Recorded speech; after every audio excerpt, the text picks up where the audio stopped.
Chase a move.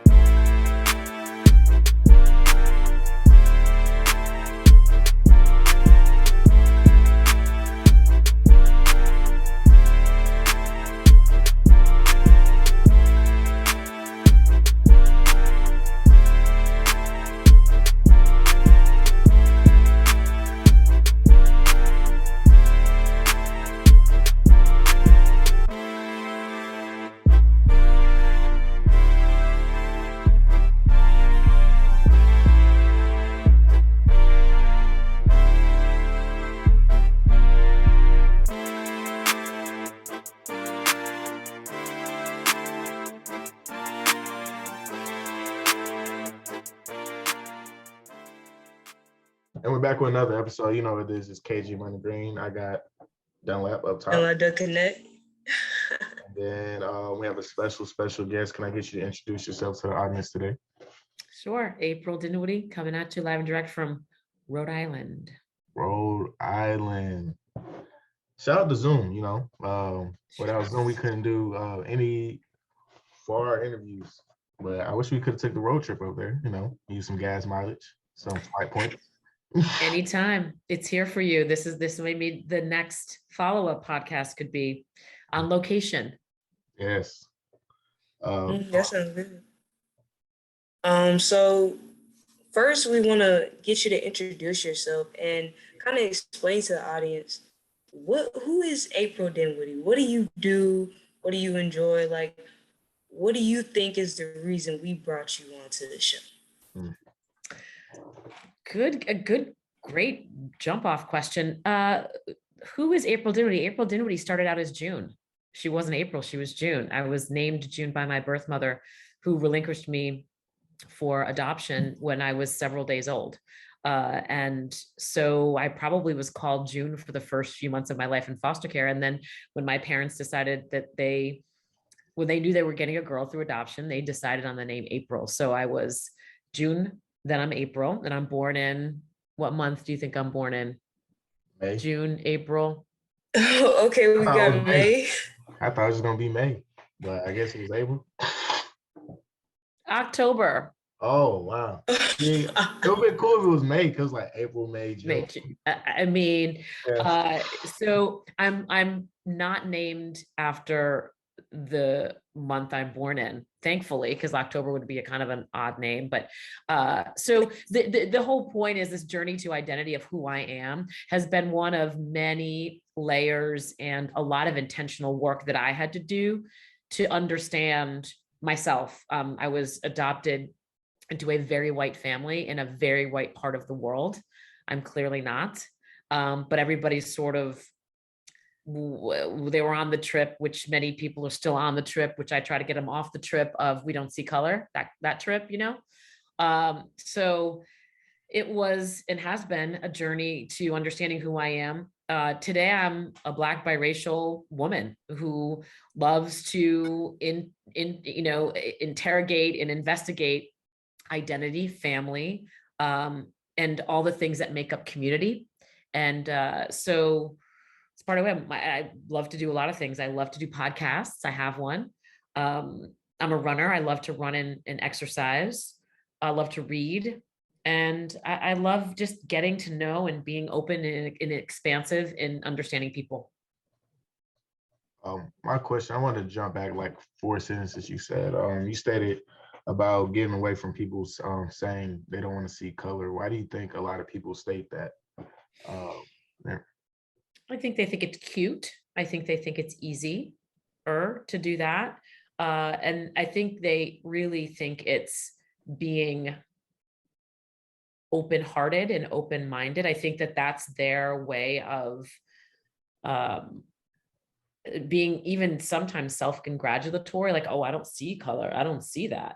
And I believe in the opposite. I believe we should see color. I believe we should see difference and diversity. I think we should celebrate it and investigate it and understand it. And because there are plenty of people who actually do very knowingly see color and move and operate in very, very purposeful ways around harming persons of color. Then there's a group of people who don't think they do see it. And if they did an implicit and by association test on one of the Harvard tests, if they did one of those, they'd actually be surprised to know that they actually do see color and difference, right? Because it's subconsciously. So people who say that have not done a lot of investigation, I don't think, into the realities of how we move and how we move through bias and racism and all the things. So I reject that idea flat out. And I think I always have, and I certainly think I always will. Okay. So I definitely want to ask, going back to you mentioning the podcast, how do you integrate your ideology with your podcast? And for those that don't know what podcast you host, it's called Navigating Adoption. So can you explain to us first, how did you come about the idea of, okay, I'm gonna do this podcast and I'm going to talk about this particular topic, and as I'm going through this, how am I going to integrate that ideology I have about, wanting to bring out that diversity and celebrate it to that platform? Yeah. So actually, Navigating Adoption, presented by Adopt US Kids, is the second podcast. The first one is Born in June, Raised in April, right? Because of my names, a play on words. The whole idea of the podcast came after years of speaking, writing, doing research on adoption, foster care, the impact, the realities of society and family and identity, and having a pretty clear understanding of my own personal narrative, and then a long-standing relationship to many other folks across different experiences about adoption, foster care, from parents to professionals to those of us who experience adoption and foster care. And it just so happened that the whole idea of Born in June, Raised in April became a way in which to kind of articulate my ideologies, right, month by month. Because what I started to understand is that, based on the wackiness of my names, that the idea of the months of the year really created a runway for this idea that I experience the calendar in a different way than someone who's not adopted. For instance, birthdays, right? Birthdays are real complicated. It's like the bowl fan. Yes, it's a day that I celebrate because the alternative of not having a birthday is not being here. And I love life. I want to be here. And yet that's the day, really. My day of birth was the day of separation physically from my mother of origin, but also a day that we really separated for good, right? Maybe I saw her a day or two after that, but that was it. So there's tension, I think, that lives in my body, at least, around my birthday, Mother's Day and Father's Day, right? I'd be thinking about Mother's Day as a kid, and I'd be making something handmade for my mom, and it was amazing. And then at some point I'd be like, oh, wait, do I have two moms? Like, is there another mom out there that I should be thinking about? Is that mom getting something made for her? Or are there other kids? Do I have siblings? I mean, all the things. So every month of the year has something that is a way in which to talk about the experiences of foster care and adoption. And that, so with that structure, that's the structure of my podcast. So it's every month has a theme. Every theme has a personal narrative attached to it. And then I usually have a guest who speaks on the way they hold a certain time of the year, a certain day of the year, a certain, kind of season of the year, if you will. So to me, last thing I'll say is the calendar is something we can all identify with, right? Regardless of how we experience that day, that month, that year, that quarter, we all have to kind of know about the calendar. Whether we think Valentine's Day is, bogus, we know what's happening because everybody and their brother, mother, sister, cousin is telling us it is, through retail, through email messages we get. Again, you may not celebrate Kwanzaa or Christmas or Dwale or whatever, but it's happening because the world shows you this stuff. So anyway, I think the calendar is a connector, and then it's a way in which to help be very practical about how we as individuals experience things throughout the year.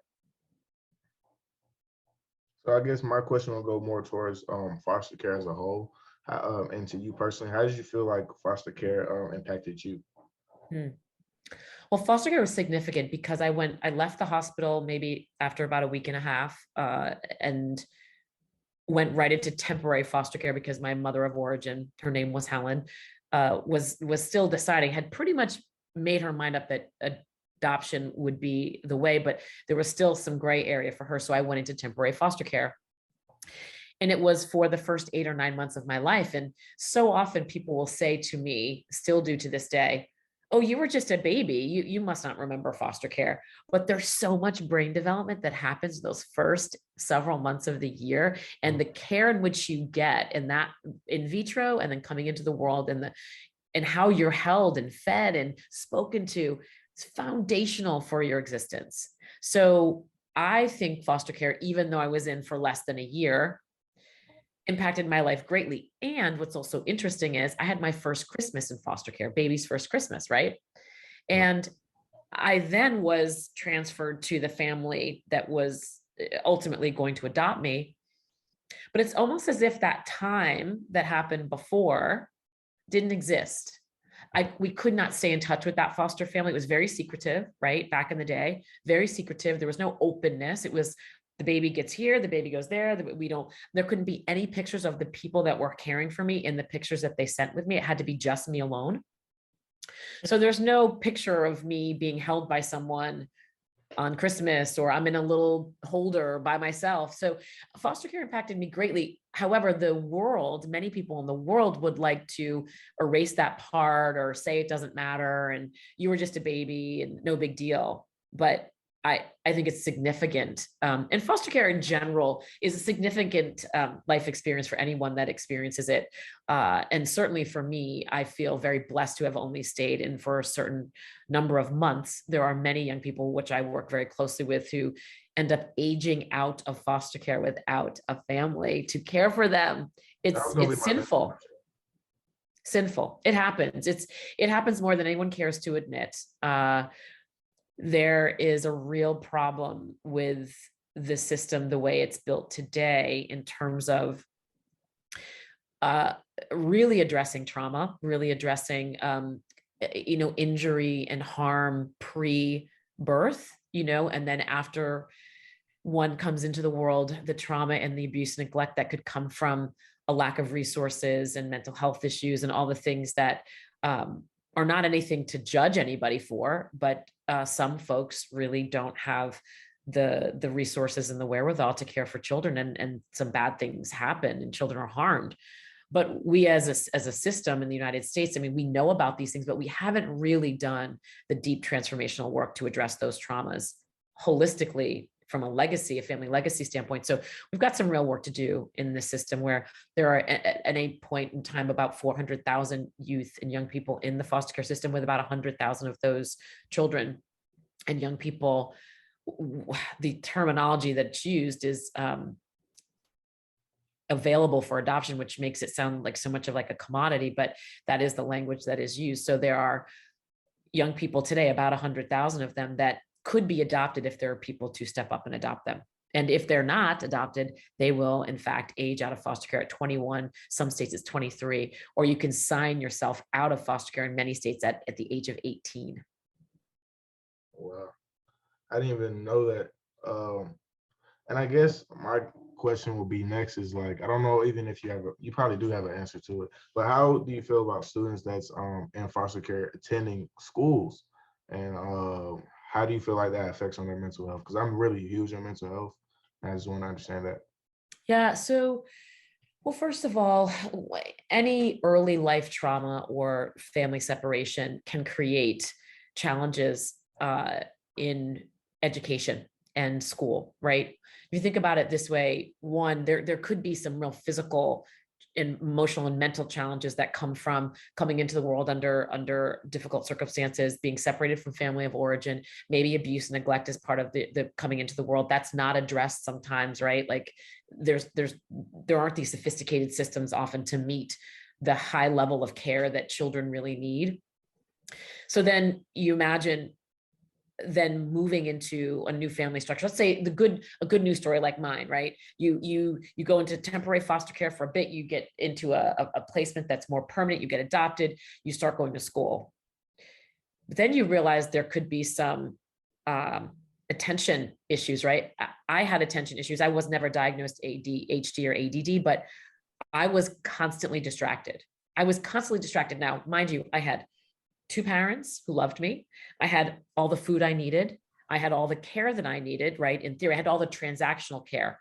No one was talking to me about adoption. No one was talking to me about differences of race. So I spent the better part of my day wondering if my birth parents were going to come and pick me up one day randomly at school, wondering who the rest of my siblings were and where they were, dealing with going to the principal's office more than my white peers, dealing with people looking at me saying, that can't be your mother, that's not your brother. So my mind was like in constant activation flow, right? So what did I do? This is me, right? I used to do my work really quickly. Like I used to do my work really quickly in class.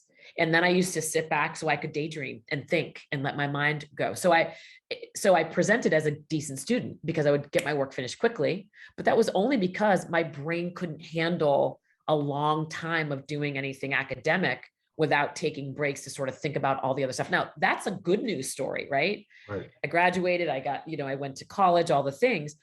But if there's any additional layer of mental health or trauma, I had very little trauma. I had trauma still, but I had very little trauma. I wasn't abused or neglected that I know of.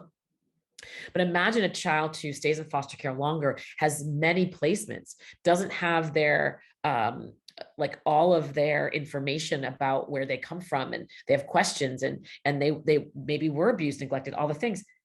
Their ability to try to focus. And then you have everybody going, oh, you're adopted now, everything's fine. We don't understand trauma enough. We don't understand the impact of this big life experience on children. So I think foster care and adoption greatly impacts academics. We know this to be true because there are studies that show that we as adopted persons and those that spend time in foster care, our academic outcomes are less than our non-adopted peers. And you have very few foster youth that actually make it out of high school to a 4-year school and beyond that. Many people in foster care will graduate high school, right? But then going on to secondary education, even and further advancing in education, the numbers go down dramatically. And so that's a problem for me. I always feel like we should offer all kinds of alternative education for foster youth, current, former, and we should have access to any academic institution for free that we choose to participate with. Yeah, that for free part, definitely gotta agree with that. So I guess my next question would be, I know you were mentioning the ways in which we need to move forward with trying to help individuals and people that are in these foster care systems on various platforms such as education.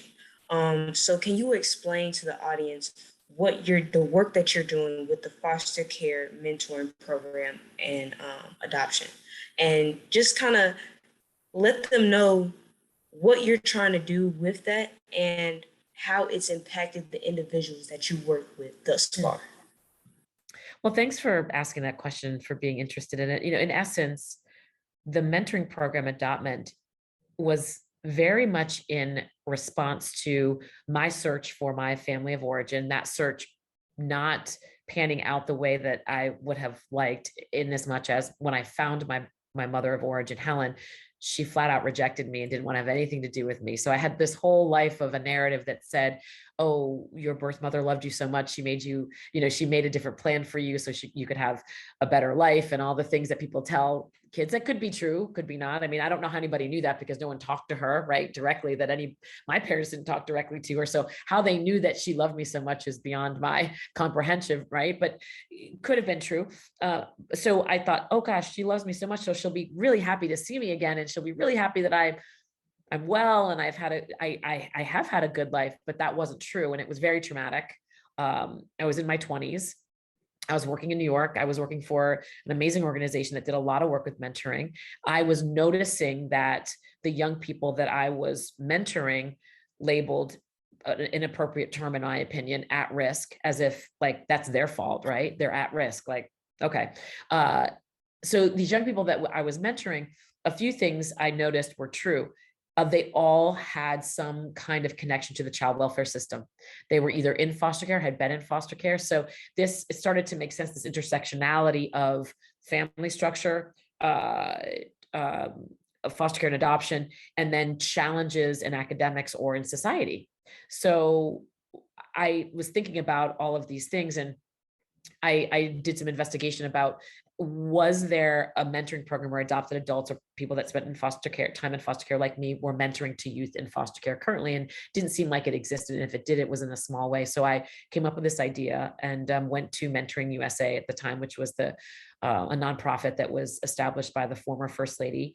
And we, former First Lady, Governor of New York, Matilda Cuomo, wife of Mario, the late Mario Cuomo, and she helped me incubate my program, and that's where it started. And the whole idea was, I believed that regardless of our exact circumstances, that we shared something in common about being separated from our families of origin, and the challenge that comes with search for identity, understanding abandonment, wondering who you are, where you are, why these things happened.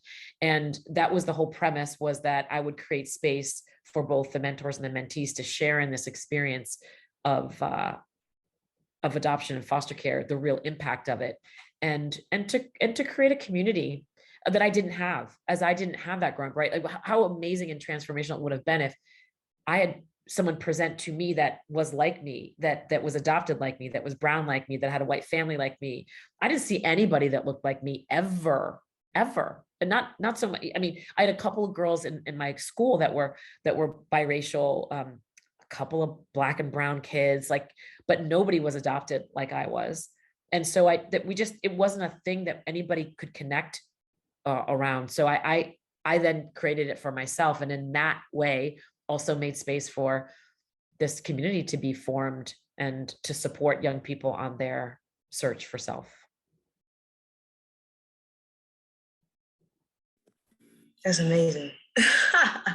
No, that's amazing for real, because I know, it's kind of interesting because what 2021 has allowed me to see is the transition between generations. So, for example, I've been watching all these podcasts come up, and all these professionals, and one of the main things that they'll say is, when we were growing up, there was no example of people that looked like me in various forms. Like, I just watched a podcast interview with Killer Mike and a WNBA player, and they mentioned, as a WNBA player, we didn't see anybody from where I came from trying to get out in that way and trying to be successful within that basketball avenue. And we had to create that. Whereas now, even for individuals like me, it's the fact that we can see people doing what we want to do. Like, I talk about this all the time on the show, and I've talked about it before. I want to get paid to speak. I want to be a speaker.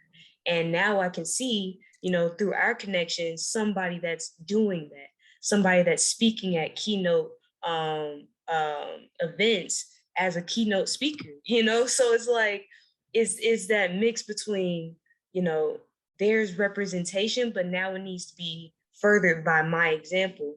Whereas when you started, I don't see it at all.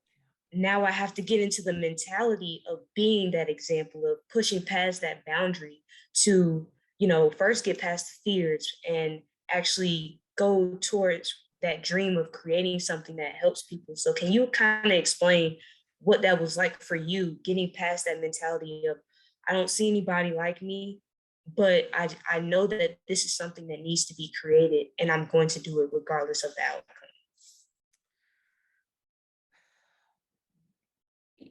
It's a combination of things, and ironically, what my white family couldn't give me in cultural curiosity or support. I mean, I say they adopted me and they kept doing white things. Now, white things aren't bad things necessarily, right? But I was washing my hair every day, like my sister, like my white blonde haired sister. goofy, right?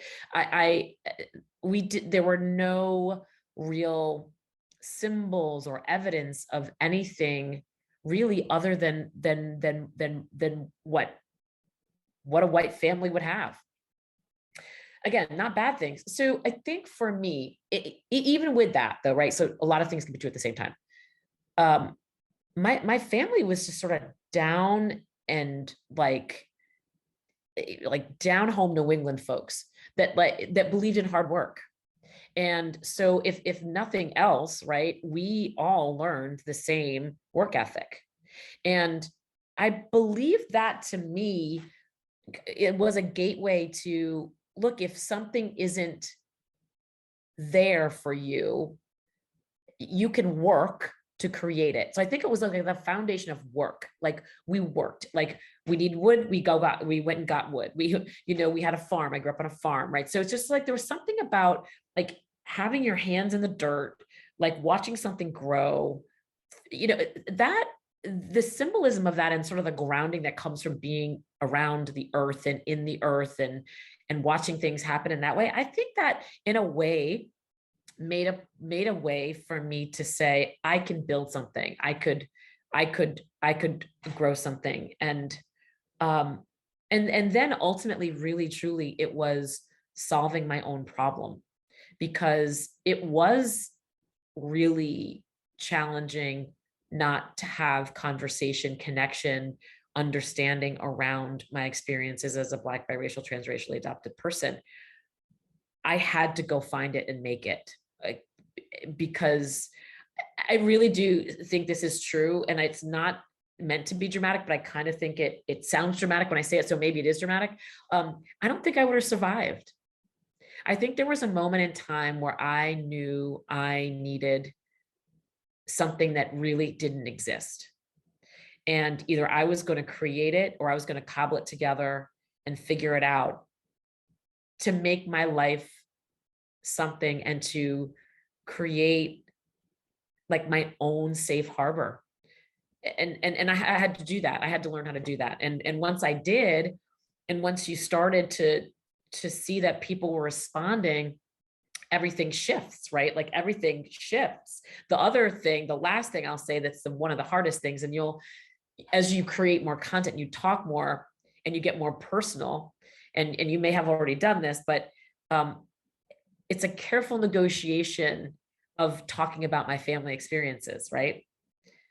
The things my family didn't do, the things that make my mom sort of activate her, they get her upset.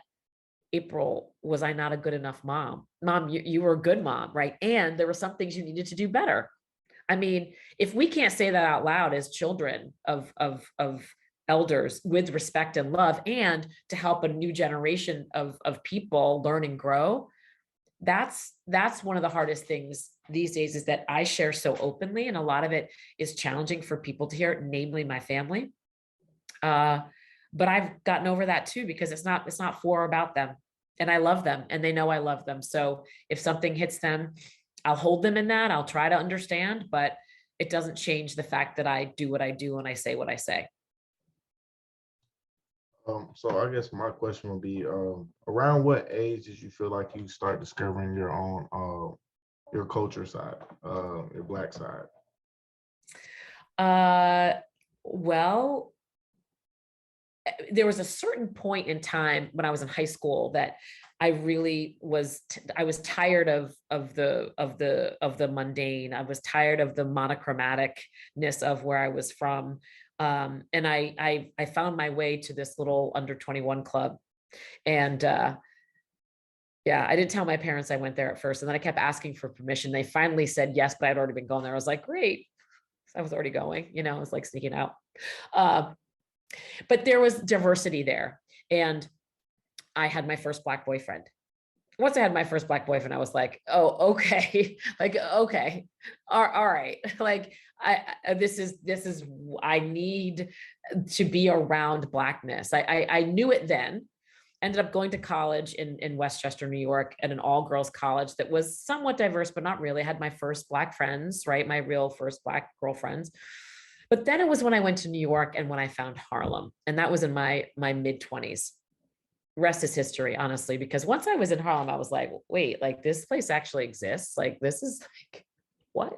And I was on a really interesting journey. One, for the first probably couple years, I was like, do I really belong here? Even forget about adoption for a second, being biracial.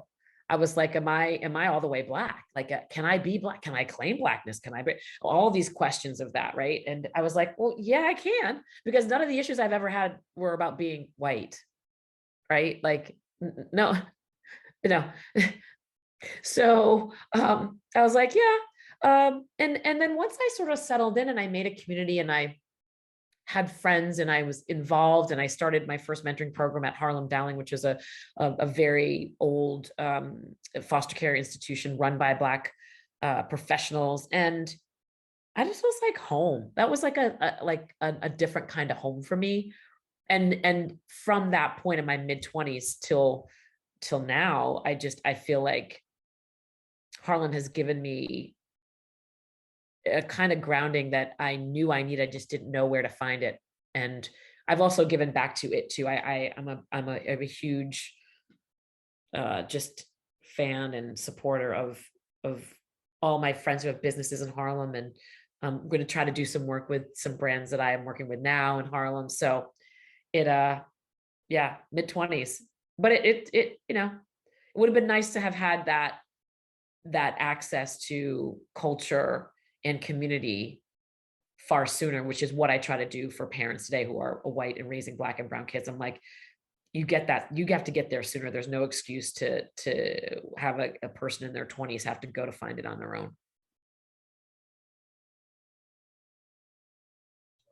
I would say, Donald, do you have one more question before we get to the bucket list challenge?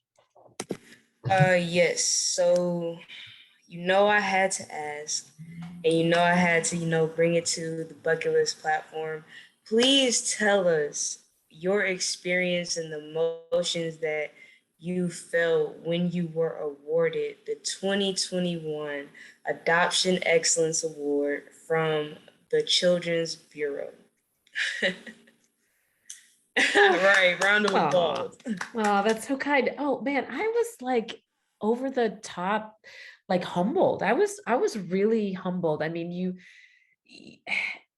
as long as I've been kind of engaged in foster care and adoption in this country and in the world, I really was, so I sort of struggled with this. Is this for me? Is this for everybody else? Right? Like, am I being selfish by doing this because it really helps me? And the truth is, it's both. It's for me. I am part of a community and a culture of adoption and differences of race and all the things. So when I was acknowledged, it was overwhelming and amazing and special. And at the same time, I can say I think I've worked hard to be recognized in a way. So I'm balancing out that piece of adoption identity, which is, am I just an imposter? Like, is someone just going to find out that I'm not all that you think I am? I mean, that's really kind of a deeply embedded part of adoption, but really getting an award like that, it's not about awards generally, but I'll tell you, awards and recognition for me at least, it did give me a boost. It gave me just a tiny little bit more confidence. So I'm all for it. I'm grateful for it. I'm honored to be included and awarded, and it's lovely to talk about it. It's lovely to be asked about it. So thank you for that. All right, so usually we do the bucket list challenge. We grab into a bucket. My buckets are kind of all the way back there, so I'm just going to ask the questions personally. So if you just when I'm talking to the audience, if you don't know, now you know. We do a bucket list challenge. Is when we go ask personal questions, some questions that we didn't get through during the interview, some dares, or some crazy funny questions. Today we're gonna keep it very lighthearted and calm, so no super crazy dares since we're virtual. But the first question I would like to ask is, what is one daily ritual everyone has that they feel like they do before they get out the house? Me? Yeah, everyone's. What's my ritual? Yes. Oh, Meditate.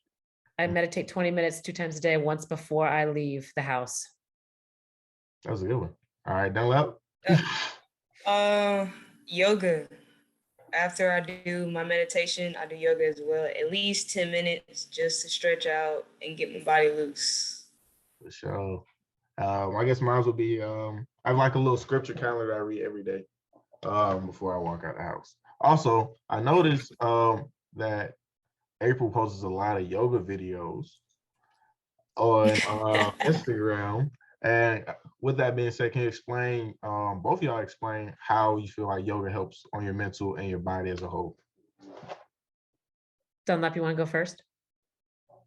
Yes, ma'am. So for me, I tell people all this is a common joke, but I have an old soul and my body is very tight along with that old soul. So for me, like yoga really helps me kind of, like I said, stretch out and give my body a chance to loosen up before the pressures of the day kind of impede with that. So it really gives my body that break it needs to kind of just like woosah before everything else. And then mentally, what it allows me to do is to also first challenge myself to do something that I don't know that I didn't normally do before. Because when I first started yoga, it was more so like, okay, I'm trying to better my mental health.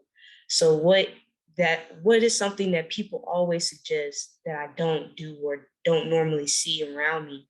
And yoga was one of those things. So I've noticed like when I do yoga, it gives my mind that challenge of, okay, we're not used to doing this, but this helps up. It gives me a challenge to push myself in a way that, you know, I get freer in a way. So that's kind of my explanation. All the things. And I've got to know my body so well through yoga. I was a gymnast growing up. So I understood body awareness at that point, because you have to know where your body is in the air and you've got to really understand your body. So I sort of knew that going in, but yoga brought it to a whole nother level of understanding, because it's just that mind body connection too. So yoga is just part of who I am now, and the benefits I feel are truly vast in number.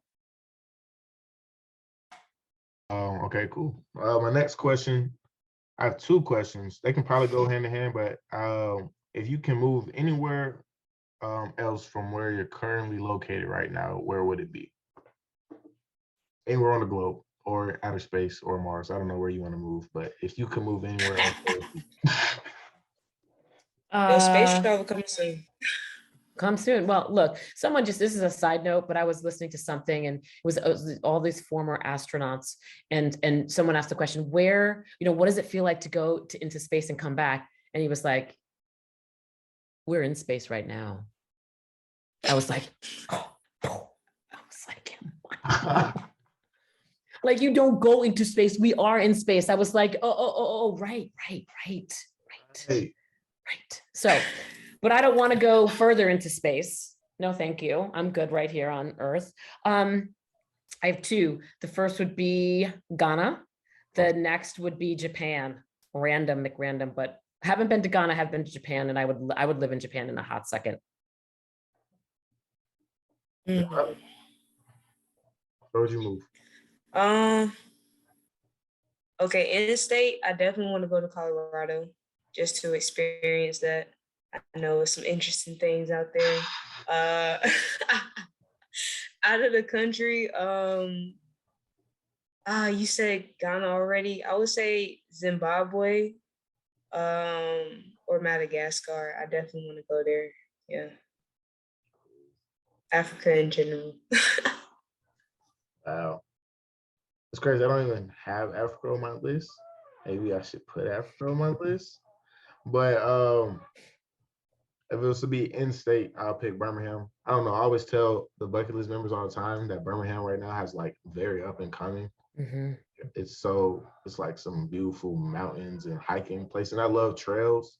So like that would be somewhere I move in state. Out of state, Toronto. I always want to move to Toronto. Me and my mom went for Christmas. Quick story. We went for Christmas, I think 2 years ago, but we only went up there for a day, and like my experience was like amazing up there. So I was okay. Now this is why I say it goes a part of that question. But if you had to pick, we're not going to. Usually the question is like if you had to live on an island alone, blah blah blah. We're going to say if you had to be on vacation by yourself in your own serenity, what 3 items would you bring?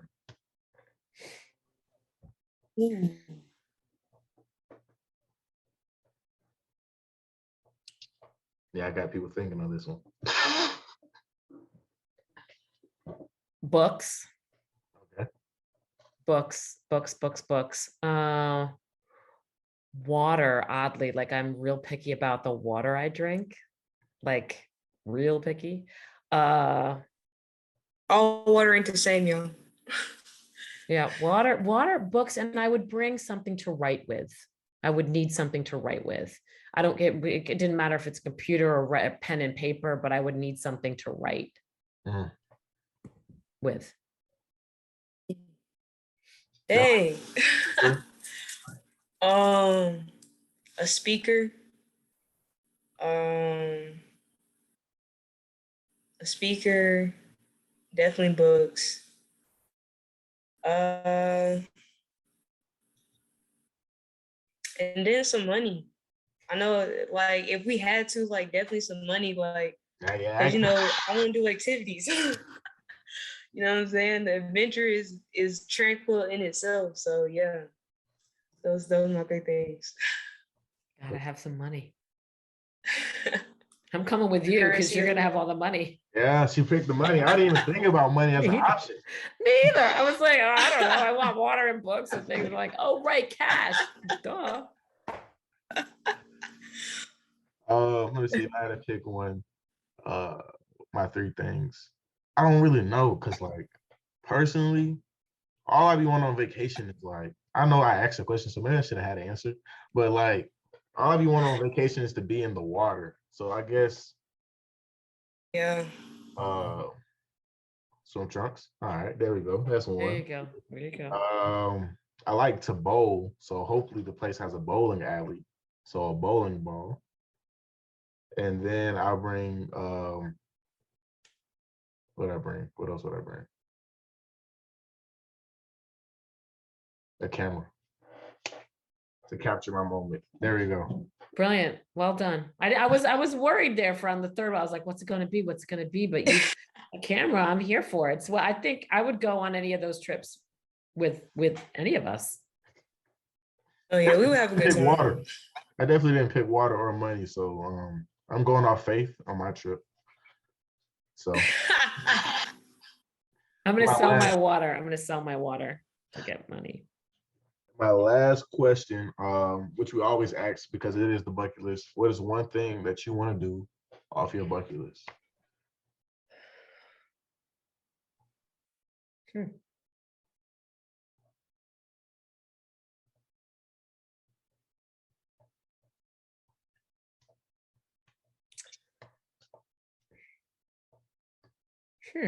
I mean, I feel like I don't want to jump out of a plane or anything like that. I mean, I would, but it's not like I have to.